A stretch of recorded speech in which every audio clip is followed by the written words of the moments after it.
Ethiopia's Tigray crisis. Authorities hunt for TPLF leadership. Ethiopia's federal police are searching for the leaders of the Tigray People's Liberation Front after government soldiers entered the Tigray regional capital, the Prime Minister said.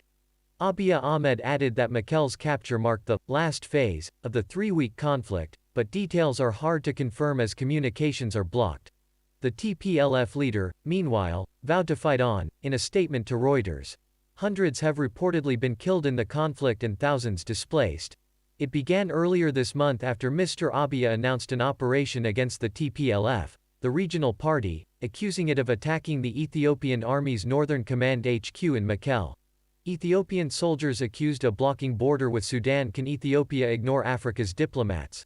Why Ethiopia may be marching into guerrilla war. He has consistently described its leadership as a criminal clique, and said that the police will bring them to the court of law. The BBC managed to speak briefly to one contact in Mekelle who said that federal soldiers were in the city and he had heard sporadic gunshots on Sunday morning.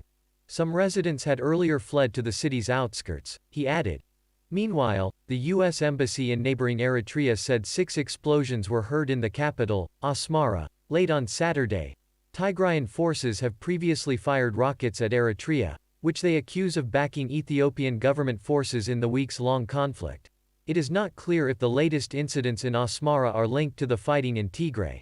What does the government say? In a statement on Twitter, Mr. Abiy said the army was in full control of Mekelle and that this marks the completion of the military's last phase. I am pleased to share that we have completed and ceased the military operations in the Tigray region, he said. The army had released thousands of soldiers taken by the TPLF and was in control of the airport and regional offices, Mr. Abiy said, adding that the operation had been carried out with due care for citizens. There have been fears for the safety of the 500,000 people living in the city. Confirming details from Tigray is very hard as telephone and internet lines have been down during the conflict.